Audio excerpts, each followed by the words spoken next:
আসসালামু আলাইকুম ওয়া রাহমাতুল্লাহি ওয়া বারাকাতুহু। প্রিয় ভিউয়ার্স, আশা করি সবাই ভালো আছেন।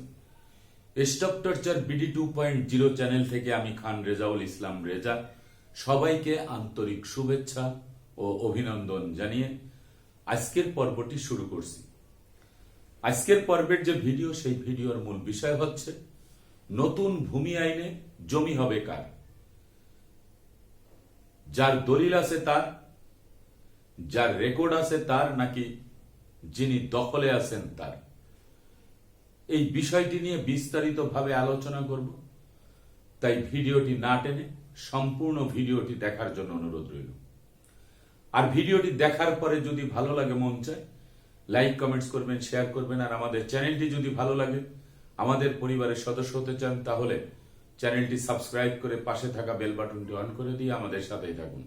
প্রিয় ভিউয়ার্স, আমরা জানি যে আমাদের দেশে যে প্রচলিত যে আইন আছে, সেই আইনের সাথে অতিরিক্ত আরো একটি আইন কিন্তু সংযোজন করা হয়েছে, এবং সেই আইনটি হচ্ছে ভূমি অপরাধ প্রতিরোধ এবং প্রতিকার আইন 2023।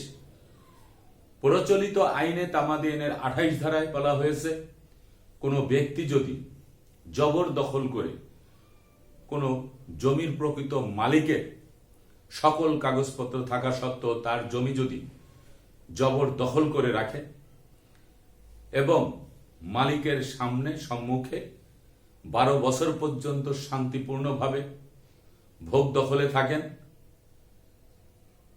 এবং প্রকৃত জমির মালিক যদি আইনগত দিক থেকে কোনো ব্যবস্থা না নেন, আদালতে কোনো মামলা মোকদ্দমা না করেন, তাহলে সেই জবরদখলকারী বিরোধী দখলকার হিসাবে তিনি বিজ্ঞ আদালতে মোকদ্দমা করতে পারবেন এবং তিনি এই 12 বছর পর্যন্ত জবরদখলকারী হিসাবেও যদি তিনি কারো জমিতে শান্তিপূর্ণভাবে বসবাস করেন, তাহলে সেই সম্পত্তিতে তার মালিকানা জন্মাবে এবং আদালত কর্তৃক যদি তাকে জাজমেন্ট দেওয়া হয়, তিনি সেই সম্পত্তির মালিক হয়ে যাবেন।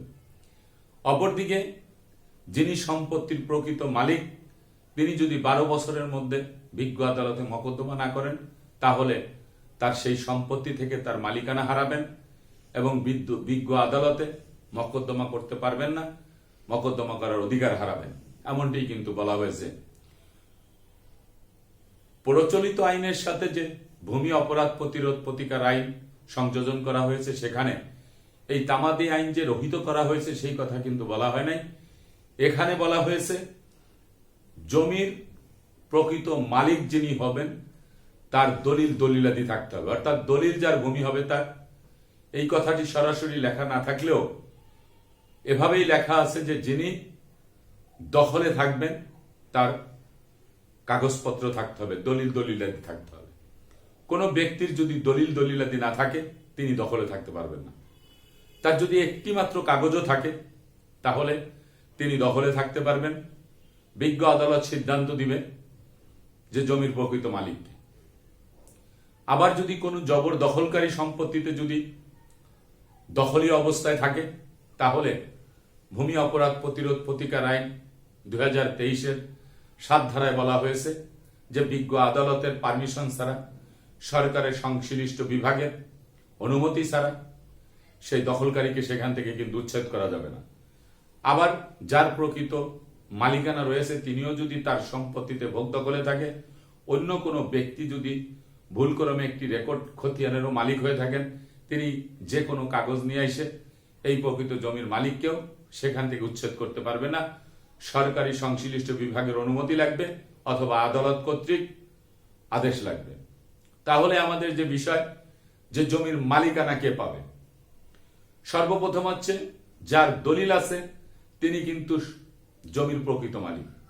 কারণ এই জন্যই বলা হলো, যার দলিল আছে এই দলিলের বুনিয়াদে তিনি জমির মালিকানা এই জন্যই পাবেন। দলিল হচ্ছে জমির সর্বশ্রেষ্ঠ শক্ত ডকুমেন্টস, যেই ডকুমেন্টস দিয়ে জমি বেচা বিক্রি করা হয়, হস্তান্তর করা হয়, এবং সেই দলিলটি হতে হবে সাব রেজিস্ট্রার কর্তৃক নিবন্ধিত বা রেজিস্ট্রিকৃত। যেই দলিলের ভিতরে অন্য কোনো সহশরীক, অংশীদার বা অন্য কোনো তৃতীয় ব্যক্তি যাদের কোনো অংশ সেই দলিলে থাকতে পারবে না। কোনো ওয়ারিশি সম্পত্তি হলে অন্য কোনো ওয়ারিশের কোনো অংশ সেখানে থাকা যাবে না। যিনি জমির প্রকৃত মালিক তার যে দলিল, সেই দলিলে অন্য কোনো সত্ত্ব থাকতে হবে না, পারবে না। তিনি সেই দলিল দিয়ে মালিকানা দাবি করতে পারবেন। এই দলিলের সাথে ধারাবাহিকভাবে 25 বছরের যে ইতিহাস, সেই ইতিহাসের বায়ার যে দলিলগুলি আছে সেই দলিল থাকতে হবে। আমাদের সবাই মনে রাখতে হবে যে 1 বছর 2 বছর পরে একটি দলিল করা সম্ভব। একজন 1 বছর আগে একটি জমি ক্রয় করেছে, তিনি 1 বছর বা 2 বছর পরে সেই জমিটি কিন্তু আবার বিক্রি করে দিচ্ছে। এতে কিন্তু কোনো বিধিনিষেধ নেই, কিন্তু প্রতি বছর বছর কিন্তু রেকর্ড খতিয়ান হয় না, জরিপ হয় না। এই জরিপ খতিয়ানের কথাও বলা হয়েছে যে ধারাবাহিকভাবে এই দলিলের সাথে, যিনি দলিল মূলে মালিকানা দাবি করবেন, তার এই দলিলের সাথে ধারাবাহিকভাবে সিএস খতিয়ান থেকে হালনাগাদ পর্যন্ত যে খতিয়ান হয়েছে সেই খতিয়ানের কিন্তু মিল থাকতে হবে, সম্পৃক্ত থাকতে হবে। যেমন দলিলের সাথে ধারাবাহিক যে বায়া দলিলগুলি আছে, পাশাপাশি এই দলিলের সাথে সিএস খতিয়ান, এসএ খতিয়ান, আরএস খতিয়ান, বিআরএস খতিয়ান, যার যার এলাকায় যে কয়টি খতিয়ান হয়েছে, জরিপ কার্য সম্পাদন হয়েছে, সেই জরিপের যে খতিয়ান, সেই খতিয়ানগুলি ধারাবাহিকভাবে সংযুক্ত থাকতে হবে। আবার এই জমি ক্রয় করার পরে বা উত্তরাধিকার সূত্রে যদি জমি পাওয়া হয়, সেই সম্পত্তি নিজ নামে নামজারি করে নিতে হবে। নিজ নামে নামজারি না করলে এই সম্পত্তি পূর্বের মালিকের নামে থেকে যায়। পরবর্তীতে যিনি প্রকৃত জমির মালিক, তিনি কিন্তু বিভিন্ন ধরনের সমস্যার সম্মুখীন হতে হয়। আবার যিনি রেকর্ড মূলে মালিকানা দাবি করবেন, তার যদি কোনো দলিল না থাকে, তাহলে তার হালনাগাদ যে রেকর্ড খতিয়ান, সেই রেকর্ড খতিয়ানে তার নিজের নাম অথবা তার পৈতৃক সম্পত্তি হলে বাবার নাম, অথবা পূর্বপুরুষের সম্পত্তি হলে বাবার নাম, দাদার নাম, এটা থাকতে হবে। হালনাগাদ যে রেকর্ড খতিয়ানটি হয়েছে সেই রেকর্ড খতিয়ানে। অনুরূপভাবে হালনাগাদ রেকর্ড খতিয়ানের সাথে পিছনে যতগুলি খতিয়ান হয়েছে, সিএস খতিয়ান, এসএ খতিয়ান, আরএস খতিয়ান, এই খতিয়ানগুলির সম্পৃক্ততা থাকতে হবে। যদি সম্পৃক্ততা না থাকে, একটি রেকর্ড যদি অন্যের নামে ভুলে হয়ে থাকে, সেটি সংশোধন করে নিজেদের নামে আনতে হবে। আমি বোঝাতে চাচ্ছি, রেকর্ড খতিয়ান মূলে যদি মালিকানা পেতে হয়, তাহলে সিএস খতিয়ান, এসএ খতিয়ান, আরএস খতিয়ান, বিআরএস খতিয়ান, এই সকল খতিয়ান জমির মালিকানা প্রমাণের জন্য 100% থাকতে হবে। এবং এই খতিয়ানের বুনিয়াদে আপনাকে এসিল্যান্ড অফিস থেকে নামজারি করে নিতে হবে। অবিভক্ত সম্পত্তি হলে আপোষ বন্টননামা দলিল করে, দলিলের বিনিময়ে আপনাকে কিন্তু এসিল্যান্ড অফিসে জমা দিয়ে আপনার নামে একক মালিকানা অর্জন করতে হবে এবং প্রতি বছর আপনাকে কিন্তু খাজনা দিতে হবে। এখন আসা যাক যে আমরা দখলীয় সম্পত্তি নিয়ে যে কথা প্রথমে বলেছি, যে আপনি যদি দখলীয়ভাবে 20 বছর দখলে থাকেন, আর এই 20 বছর, 30 বছর, 40 বছর পর্যন্ত দখলে থাকলেও আপনি প্রচলিত যে আইন আছে তামাদি আইনের 28 ধারা, সেই হিসাবে আপনি দাবি করতে পারেন যে এই সম্পত্তির মালিকানা আপনি পেতে পারেন বা এই জমির উপরে আপনার মালিকানা জন্মাইছে। কিন্তু আপনি অদ্য পর্যন্ত বিজ্ঞ আদালতে মালিকানা পাওয়ার জন্য কোনো মকদ্দমা, কোনো আবেদন করেন নাই, যার কারণে আপনাকে এই সম্পত্তি ছেড়ে দিতে হবে। কারণ এখানে বলা হয়েছে যে আপনার ওই জমির উপরে মালিকানা জন্মাবে, কিন্তু আপনি যে মালিক হয়ে গেছেন সেই কথা কিন্তু এখানে বলা হয় নাই। মালিক হতে হলে আপনার তামাদি আইনের 28 ধারায় 12 বছরের অধিককাল পর্যন্ত আপনি মালিকের সম্মুখে শান্তিপূর্ণভাবে বসবাস করেছেন, যার কারণে আপনি আদালতে যদি তামাদি আইনের 28 ধারার বুনিয়াদে মকদ্দমা করে আপনি যদি আপনার এই জমির মালিকানা চাইতেন, আদালত যদি আপনাকে মালিকানা দিত, সেই কাগজের বুনিয়াদে আপনি দখল সত্ত্বে আপনি কিন্তু মালিকানা পেতেন। যেহেতু করেন নাই, সেহেতু আপনার এই জমি ছেড়ে দিতে হবে। মূল কথা হচ্ছে, দখলীয় সম্পত্তিতে আদালতের বা সরকারের সংশ্লিষ্ট বিভাগের অনুমতি ছাড়া আপনি কিন্তু মালিকানা পাবেন না। দখলে আগে আপনি পেতে পারতেন, কিন্তু বর্তমান ভূমি অপরাধ প্রতিরোধ প্রতিকার আইনের যে ৮ ধারা অথবা ৭ ধারায় যে সমস্ত কথা বলা হয়েছে সেখানে আপনি মালিকানা পাবেন না। আপনার মালিকানা পেতে হলে দলিলাদি অবশ্যই থাকতে হবে। এছাড়া অন্যের জমি জবরদস্তি করে পেশি শক্তির বলে কোনো কিছুর বলে আপনি এই সম্পত্তি ভোগ দখলে রাখতে পারবেন না, জমি ছেড়ে দিতে হবে।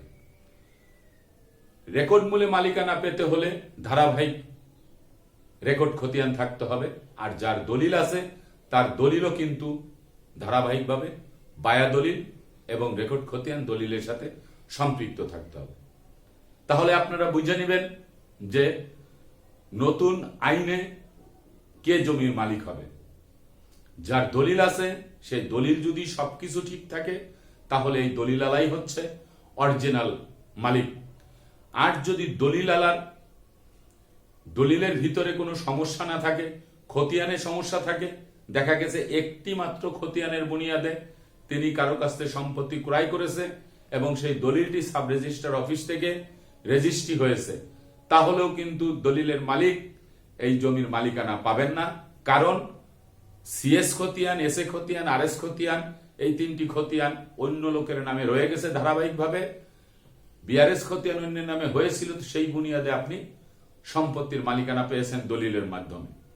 তাহলে এই দলিল দিয়ে সম্পত্তি আপনি পাবেন না। তবে যদি এরকম হয় যে সিএস খতিয়ানালা রায়তি স্থিতিবান হিসাবে বা দখলীয় সত্ত্ব হিসাবে তিনি সম্পত্তি বিক্রি করেছেন, আপনি দলিল মূলে মালিকানা পেয়েছেন, পরবর্তীতে সেই জমির বাকি যে রেকর্ড খতিয়ান আছে সেই রেকর্ড খতিয়ান অন্যের নামে হয়েছে বা পূর্বের মালিকের নামে হয়েছে, সেই দলিল দিয়ে এবং পিছনে যে একটি মাত্র খতিয়ান সিএস খতিয়ান, এই খতিয়ান এবং আপনার সেই দলিল দিয়ে আপনি কিন্তু মালিকানা পাবেন। আবার যদি এরকম হয় সিএস খতিয়ান এবং এসএ খতিয়ান মূলে যিনি মালিক ছিল তিনি সম্পত্তি বিক্রি করেছে, আপনি ক্রয় করেছেন, আপনার ধারাবাহিকতা ঠিক আছে খতিয়ানের এবং দলিলও আপনি উপযুক্ত সময় সঠিকভাবে সাব রেজিস্ট্রার অফিস থেকে রেজিস্ট্রি করে নিয়েছেন, দলিল এবং খতিয়ান ধারাবাহিকভাবে আছে, এখানে কোনো ত্রুটি নেই, তাহলেও কিন্তু আপনি দলিল মূলে মালিকানা পাবেন। তবে সিএস এসএ খতিয়ান অন্যের নামে থাকা অবস্থায় আপনি আরএস খতিয়ান দিয়ে কারো কাছ থেকে জমি ক্রয় করেছেন ওই একটি খতিয়ান দিয়ে, তাহলে কিন্তু দলিলের মালিকানা আপনি পাবেন না। নতুন নিয়মে বা নতুন যে আইন আসছে সেই আইনে জমির মালিকানা পেতে হলে যেমন খতিয়ানের ধারাবাহিকতা সম্পূর্ণ থাকতে হবে, দলিলেরও কিন্তু ধারাবাহিকতা থাকতে হবে। আর নিজের নামে নামজারি করে সকল কাগজপত্র আপনার সংরক্ষণে থাকবে, এই প্রত্যাশায় আজকের মতো ভিডিওটি এখানে শেষ করছি। আগামীতে দেখা হবে অন্য কোনো ভিডিও নিয়ে। সেই পর্যন্ত সবাই ভালো থাকবেন, সুস্থ থাকবেন আর আমার জন্য দোয়া করবেন। আল্লাহ হাফেজ।